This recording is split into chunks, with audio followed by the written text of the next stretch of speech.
Hey everyone, welcome to an Advanced Sports Analytics live stream. Today is Friday, July 16th. We had a COVID delay of Boston, New York last night, so we are getting a full 13-game slate return to baseball after the All-Star break. Hope Charles and Gus, you guys had a good All-Star break. I hope listeners have had a good All-Star break and are looking forward to making some money tonight on SuperDraft with MLB, kind of the only show in town. Before we jump in, just want to call attention to an article that Charles put out this morning on the SuperDraft, or this afternoon rather, on the SuperDraft strategy website. For you guys who aren't familiar with their strategy site, just strategy.superdraft.io. Got good daily articles breaking down any of the slates that are in play. Had one last night for New York, Boston that got canceled after we kind of done our research, but some good stuff. If you guys, we'll try to talk through a lot of the stuff we talk in the show, but some good pieces on pitchers to target, stacks to target, stacks to stay away from, some top projected players as kind of one-off type plays. So I encourage you guys to check that out if you are looking for more SuperDraft strategy content. We're definitely trying to ramp that up as the MLB season winds down, and the goal of getting those out just about every weekday. So yeah, I encourage you guys to check that out. And without further ado, we can dive into tonight's slate. So we have a big 13-game slate, first game back from the All-Star break. I think the trend, it seems like now, is teams aren't necessarily throwing their ace pitcher out in the first game back. So there's kind of a myriad of pitchers and just like where they fit in with the rotation tonight, which I think is kind of nice, as opposed to like opening day where you have like 10 different aces to sort through. There's kind of all with low multiplier. There's kind of a variance in terms of the multiplier, latent talent level of these pitchers and stuff. So yeah, looking forward to chatting through that with you guys as our projections load. But we'll start at pitcher, I guess, as the projections load up. I know, Charles, you wrote about two pitchers in the article, Bassett and Gossman. So if you want to talk about those guys as to maybe why they're standing out for you and in our projections, and we can also talk through some of the other pitchers that are popping in our models. Yeah, I mean, so both these guys have just had absurdly good starts to the season. I mean, I'll start with Bassett out in Oakland, who's, 10-2 record is partly some luck involved with getting the right run support at the right time, but he's been dominant, clean ERA, 118 strikeouts. All top 25 numbers, and a big contributor to the strength there. And then you have this Cleveland Indians offense that's just kind of deceivingly weak. Their batting average in OBP is bottom 5 in the MLB, and it kind of just, Vegas sees it the same way, but Oakland's minus 200. It just sets up to be with a 1.85 multiplier. You're just getting way too good a value with the win equity. And so hopefully we'll see Bassett get it done in against the Indians. And then moving on to Gossman, who's just been, absurd. Not the same win-loss stuff, but 1.73 ERA, 0.82 WHIP, second best in the MLB, 133 strikeouts. He's just been absolutely dominant. Whiff rate of 30.8% through this season, which is also his 2-year rate, so not too worried about spider tack coming off. And gets a Cardinals matchup who are towards the bottom in most batting categories, but I think maybe Gus will allude to his issue with that, and so we'll see. But 1.8x multiplier for the guy with the second best ERA and WHIP in the league is just absurdly good value here, and yeah, we'll see if he can get it done tonight. Yeah, and Gus, outside of those two guys, Bassett and Gossman, are there any other players that you're looking at the pitcher position that could also figure to be one of the top pitchers on the slate? I do like Charlie Morton, Tampa Bay. has been striking out quite a bit. I believe, over the last 30 days, they are close to the top 10 in strikeouts. And Morton has a pretty strong whiff rate. But looking at Gossman's multiplier, I mean, I'm actually a little bit perplexed why it's so high compared to someone like Morton. So I think for this particular platform on SuperDraft, I mean, that multiplier is really, really juicy for Gossman. But I do like Morton if you are going to go outside.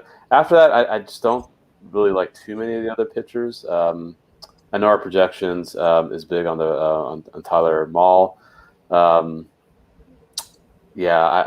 I think after that, there's Robbie Ray, but Robbie Ray kind of worries me a little bit, mainly because they're playing at a pretty much a batter's park. I mean, it's a AAA park in Buffalo, and Texas can hit. Even though Ray had a great game on Sunday, regrettably didn't use him, but he did very well, and actually that was against Tampa Bay.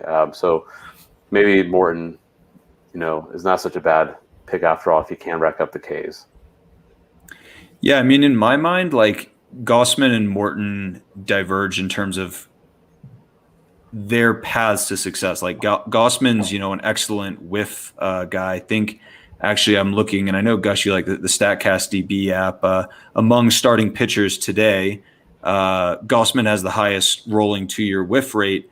Morton is up there, at the top, but Gossman also does allow kind of above average, middle of the pack barrel rate and xWOBAs, where Morton, who is, I guess, good at striking out players, he's not exceptional, but is, I think, really stands out in terms of his ability to limit barrels. So I think kind of Gossman is like high upside with both his high multiplier and K potential, but he also does have, I think, a somewhat tough matchup, as where Morton has maybe less upside in terms of strikeouts, but is also likely to has a higher probability of lasting deeper into the game, limiting runs, etc. Which both those traits kind of have their merits in DFS play. I tend to think of strikeouts as being kind of like a guy who's strikeout oriented, but maybe sees harder contact as being kind of high volatility, as where Morton,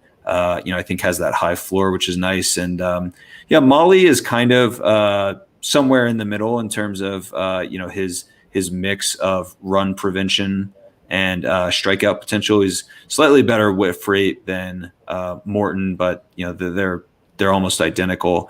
It's interesting. Morton has on the slate, top third best barrel rate allowed, or third lowest barrel rate allowed over the last 2 years, but seems to cede like a higher xWOBA than Mahle, as where Mahle has like this higher barrel rate allowed. So not really sure what to make of that. I mean, usually allowing more barrels is going to correlate with higher exit velocity, launch angle, implied WOBA. So yeah, I mean, I think all those guys make a ton of sense. Who else we have at the top here? Yeah, Ray. I think seems fine. He can get lit up, but he can also strike out guys in a hurry. Heaney, I think, as well, kind of high volatility, and I think Heaney's got an interesting matchup. Seattle always, for me at least, tends to be kind of a high volatility matchup. They strike out a lot, but they also make high quality contact, I guess, when they do put the bat on the ball. And Heaney, I think, kind of is similar in that he can strike out guys, at a pretty high rate, but also can give up pretty hard contact. He's got the fourth highest xWOBA allowed of starting pitchers today, which isn't great, but he also has the fifth highest whiff rate allowed over the last 2 years, which is good. So Heaney to me stands out as like not an ideal cash play, but kind of a high upside play for tournament purposes.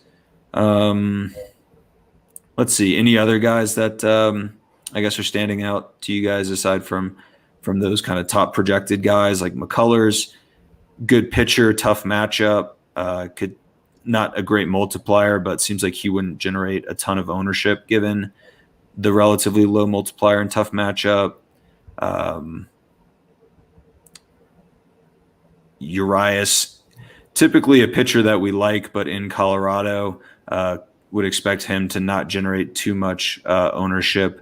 But what do you make of these guys as kind of contrarian, low ownership plays on account of, either the tough matchup or bad kind of park factor? Do you think there's any chance that Urias can kind of keep the Colorado bats in check in Colorado, or McCullers can, limit these big White Sox bats? I'm just thinking for differentiation, probably the bats might be a better way to go. I just think the fades are going to be tough, especially Bassett. Going back to what Charles was saying about Bassett. The other thing too that I just want to add is that's a cavernous outfield in Oakland Coliseum, and yeah, Cleveland is not a very good hitting team. They can whip quite a bit, and it's going to be cold at the Bay Area. This time of year gets it's going to get to the mid 50s late at night when that breeze starts blowing in. I mean, if you ever talked about Oracle Park by the water, but I mean, Oakland's not that far either from the water, and it's I could see Bassett getting a 7-8 innings, even 10 Ks. Like, I just think those are tough fades, and especially with those multipliers. If you want to get kind of cute or fancy, I think the bats will be the better way to go. I think for tonight, I think you have to stick with some of the top projected players there. Got it. Well, with that in mind, why don't we transition to bats? And, speaking of Urias in Colorado, and I know, Charles, you talked a bit about in your article about the Los Angeles bats. Why don't we start there, and you can kind of talk through some of the LA guys that you like as part of that Dodgers stack, and then we can also discuss maybe some contrarian stacks that people could consider, as I'm sure Los Angeles will be super popular, or talk about ways to differentiate with one-offs if you are going to roll with that Dodgers stack. Yeah, so I mean, it's always interesting. We don't get a lot of these like best hitting teams kind of to the top of the projections normally because we don't see a ton of value in them. But with the Dodgers out in Coors Field, with the way that ball flies, our highest projected hitter of the night, Max Muncy, the 1.2 multiplier. It's just, interesting to see like how much value the projections see in a guy like that. I mean, Muncy's had an incredible year. I love him. And, I almost see going pretty deep here with the Dodgers stack. Vegas is projecting an 11.5 run total over under, which is, mammoth. We're seeing 6, 7, 8 on the card tonight. So I wouldn't be afraid to get pretty deep with this team. Muncy, Will Smith, Chris Taylor, and then kind of the guy who's had just as good as a year as Muncy, Justin Turner. And, there's other guys in that lineup who you could get involved. But I'd start there and kind of just that one could get ugly quick. And as we mentioned, Coors Field, when that ball's hot summer air up all that way in the sky, that ball really gets going. So love the Dodgers tonight. Yeah, I'm with you on Muncy. I mean, he is, he's got some holes in his swing, as were guys like,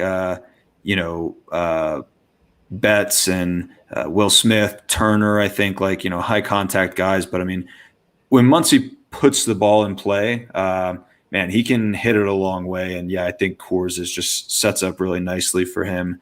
Because, I think, people like think of Coors like, oh, well, seeds a bunch of home runs, but really I think, a lot of the park benefit for Coors is that pitchers just don't generate nearly as many strikeouts. So, you get Muncy's power mixed with kind of suppressed like whiff potential for pitchers. Like I think he's got great upside and of course draws a ton of walks as well. So they're like, Muncy I think is a really good like high floor, high ceiling type guy. It seems like he's either going to get a walk or a homer or some, rack up some extra base hits. So I like Muncy a good bit. Gus, for you, any Los Angeles guys outside of Muncy that you're really high on? We seem to show a little more favoritism towards the middle of the order, higher, multiplier guys. But do you think there's any viability with going with guys like Betts or Bellinger who are, kind of at or near the multiplication floor? No, I've actually I'm going to steer clear of those guys, and Chris Taylor I see as number 3, and when you dig a little deeper, and that's kind of the nice thing with these projections that they kind of force you to think a little bit. Okay, like let's dig a little deeper. Like, what can someone like Chris Taylor offer? So the one thing about the pitcher for Colorado, Zenzatella, he's a ground ball pitcher. He's actually pitched quite well at home. If it weren't for the warm weather, and given that the Dodgers are such a good offense, I probably would steer clear of Coors. But I think I'm willing to be okay with Zenzatella being a ground ball pitcher. And with that said, Chris Taylor actually has an OPS that's over 1,000 against ground ball pitchers this year. He's done very, very well. And I think that's something to really keep in mind, is that if those who can thrive against that kind of pitcher, this is probably someone you're going to want to get. And so I think Taylor makes a lot of sense. And I agree with Muncy. The one thing about Colorado, besides for the ball traveling far in high elevation, is that you don't get much movement with the ball. The spin rates do get impacted quite heavily in that elevation. And usually you see players who leave Coors struggle afterwards, because then all of a sudden the ball seems to move way more when they travel to, say, to San Francisco or San Diego, where those places are at sea level. So I think Muncy, yes, he doesn't have quite the contact, but that ball's just not going to move much. And Zenzatella doesn't have much movement with his ball. So I think Muncy's kind of the boomer bust, but you definitely want him when he's booming. And I think Taylor's going to be a great contact guy. He's going to maybe get you 2 or 3 hits tonight, perhaps, score a couple runs. I think he's a great complement to Muncy. And if this team explodes, you're going to want a strong correlation. I think Smith, right in between Muncy and Taylor, batting 5th, I believe, is projected. After that, maybe Pollock. Pollock is another one that I kind of like. He has a strong barrel rate against right-handed pitchers. I think after Muncy has the best barrel rate for the Dodgers against righties. So if you're going to go a four-player stack, I actually would even consider Pollock. But yeah, Betts and Belly, those are the big names. But I would probably stick with the other guys. Yeah, it's weird actually. Bellinger and Betts kind of struggle against, or at least have struggled against right-handed pitchers this year, which I don't know, is a bit surprising given, especially Bellinger, the lefty. They have pretty much the 2 this year against righties, which I know is a small sample, but the 2 lowest xWOBAs among Dodgers hitters, the only guy with a lower xWOBA against righties this year has been the pitcher Urias. So, given their low multiplier and maybe just haven't quite dominated right-handers the way you would expect at least Bellinger to, maybe steering away from those guys. And I would expect Bellinger and Betts to be fairly popular. So, going with guys like, Chris Taylor or Pollock, really like Smith, Taylor, Pollock. I would guess Turner and Muncy will be very popular. I think the popular stack will probably be something like, 3 to 4 of the top 4 hitters. But yeah, going like Taylor and Pollock in particular, I think could be kind of ways to be a little different than the field. And of course, Gavin Lux, we're not projecting super favorably, but it is Coors, it's a good lineup. And, I do think there are paths to Gavin Lux, having a perfectly fine game and, being part of a tournament winning lineup, just given kind of the variance we see in baseball. All right. Well, moving off of Los Angeles, we have this Los Angeles Colorado game, projecting as 5 of the top, the top 5 hitters projected are from this game. But if you were to get off of, say, a Los Angeles stack, are there any other stacks that you guys are kind of eyeing as potential contrarian stacks? Because I would guess that LA team is going to be super popular in Colorado. Well, you might kick me off the show with the stack I have in mind. No, go for it. Arizona. Okay. I really like Arizona, mainly because Kyle Hendricks is the league leader in home runs allowed. If you do look at the StatCast database of the ASA site, he has the worst barrel rate against against left-handed hitters. Arizona's a very, very left-handed heavy team. It's also the latest game on the slate, so you are going to get very low ownership. So if you're looking for that late night hammer. I mean, again, Arizona's the worst team in the league, and they don't hit well. But I mean, they're not terrible hitters. I mean, like some of the lefties, like Peralta, Rojas. I mean, their OPS was close to .8, so it's not like awful. But Robbie Ray is another one who also allows a lot of homers. So if you're looking at Texas, I mean, if I were to do Texas, I would probably do Garcia or Gallo, just to, those are the usual guys. But they do whiff a lot, and Ray can. That's really you're rolling the dice, but that could work in your favor if they do get a hold of one. But they also could each strike out 3 or 4 times. But I would say Arizona is good, and if you're playing other platforms and you need some of the salary savings, but the multipliers are high for the Arizona guys, understandably, because they are the worst team in the league. So if you're going to go extremely contrarian, just to balance things out with the Dodger stack, I think that might be a good way to go. Yeah, certainly. I mean, you could make like we have strong projections on Rojas and Smith.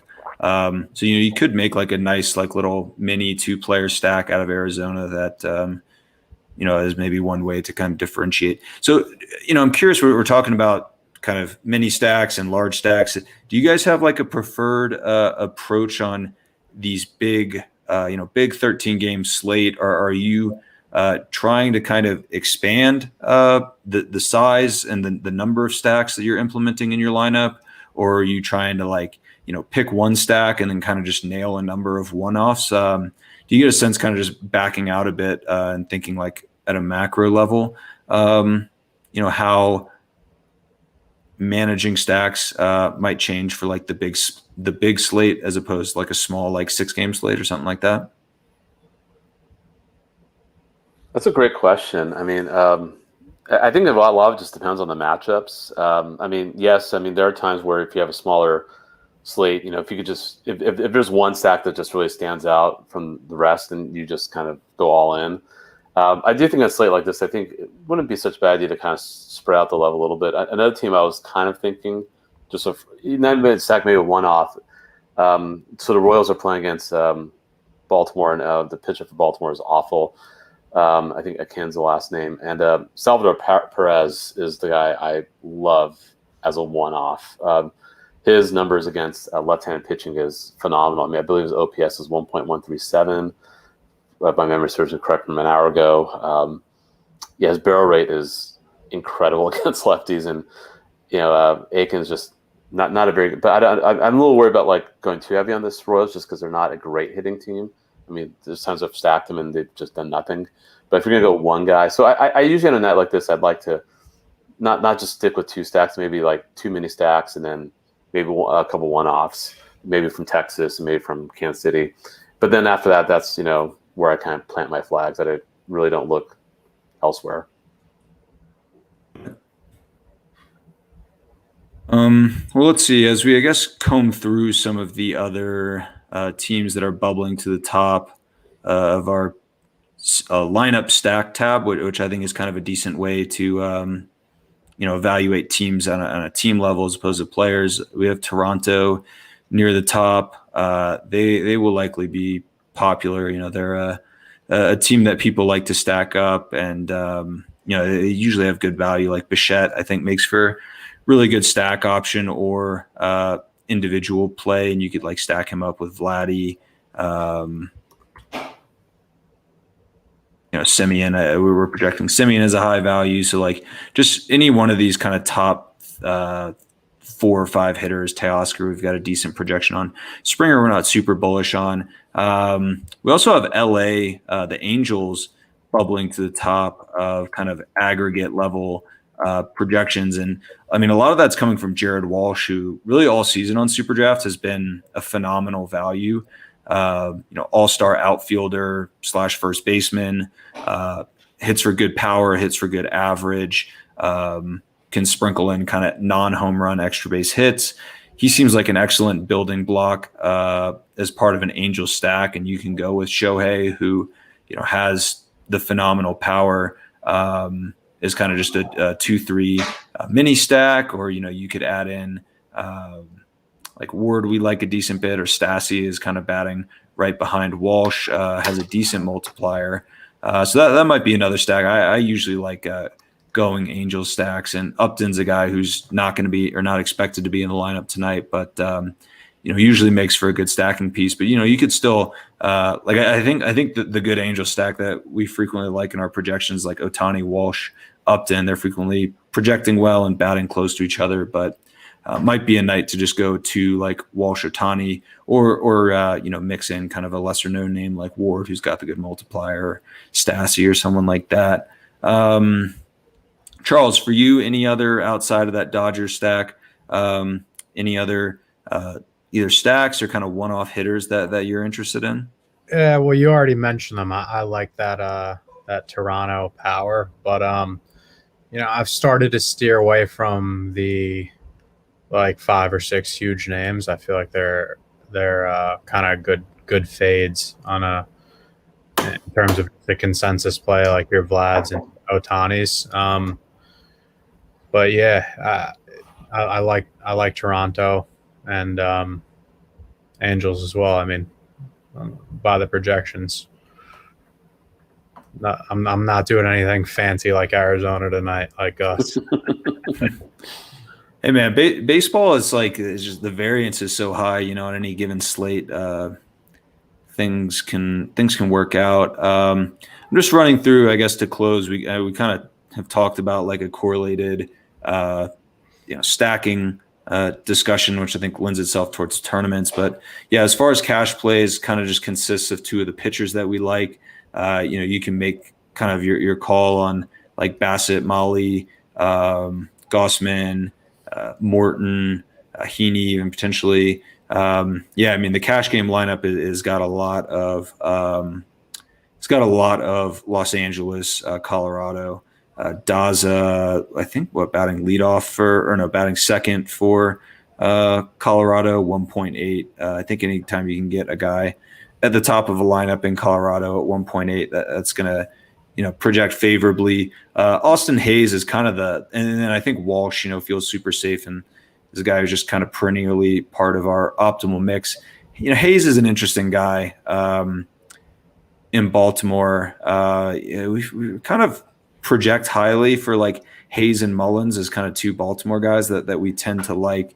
But if you were to like pick apart our optimal lineup, Molly, Bassett, Muncy, Taylor, Smith, Hayes, Walsh, Daza, I mean, are there any particular weak spots where you're feeling like maybe there's a higher floor alternative, either on the pitcher side or with hitters?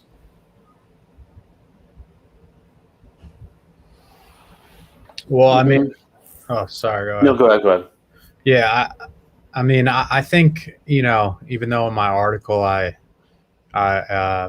pass on Molly, I mean, he's a good option. I think we alluded to, but I mean, I prefer a guy like Gossman in there, as I alluded to. I think the 1.8 multiplier to me for a guy with the second best ERA and whip in the MLB, it's just too good. I mean, got to take advantage of it.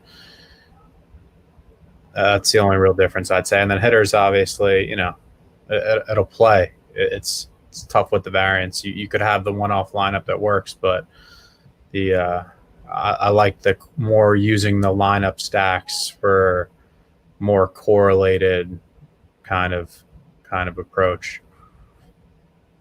Yeah, I got it. Yeah, that's I think you can kind of pick your poison with pitcher. Not poison, I mean, I think these top really 5 guys or so, like Morton through Molly, all I think makes sense and could be strong plays. So Gus, for you, how are you thinking about pitcher from a cash standpoint? Does the optimal mix of Molly, Bassett make sense to you? Or are you thinking to go for like a higher floor guy like Morton? It sounds like from our pitcher discussion. Yeah, I think I would feel more comfortable with Morton compared to Molly. I think also I'm just a little worried about the weather in Cincinnati. If all of a sudden, the rain comes in and, you're not paying attention, the game gets postponed. That's happened to me in the past. And also Milwaukee is a pretty decent team. So I'd feel a little bit more, and just given that Tampa has struggled some offensively, I think Morton's just a little bit safer. But besides for that, I mean, it looks pretty good to me. And hitting wise, I think another game that we've I think all of us have completely ignored is San Diego and Washington. If you look at over the last 30 days, those have been two of the top 3 teams in terms of OPS. And it's going to be pretty warm and humid out there in the nation's capital. And those are, especially you got someone like Turner Soto for Washington. You got Tatis, Machado, Cronenworth, Grisham, as you saw, is showing up in the optimal lineups. No, not terribly high multipliers, but I just think that's another place that, if you are going to submit several lineups, that could be worthwhile to look at, just, given that, a lot of times that game gets largely ignored. It's not, really not really on people's radar to play the Nationals, but, they have been known. I mean, they did, after a while, win the World Series before the pandemic. So, they're still a decent team. Yeah, no, that makes sense, and good pitching matchups really on both sides, going up against Fetty and Paddock. Neither guy particularly imposing. Right. We talked about Paddock, I think, on a show earlier this year. I ripped on him, and he got torn apart. Yeah, I don't know. I mean, God, there was so much hype for him coming into the league in that first, I guess, half of his rookie year. I mean, he looked the part, and man, the guy's just been. Yeah, we're actually quite high, it looks like, on a number of San Diego guys: Grisham, Cronenworth, Tatis.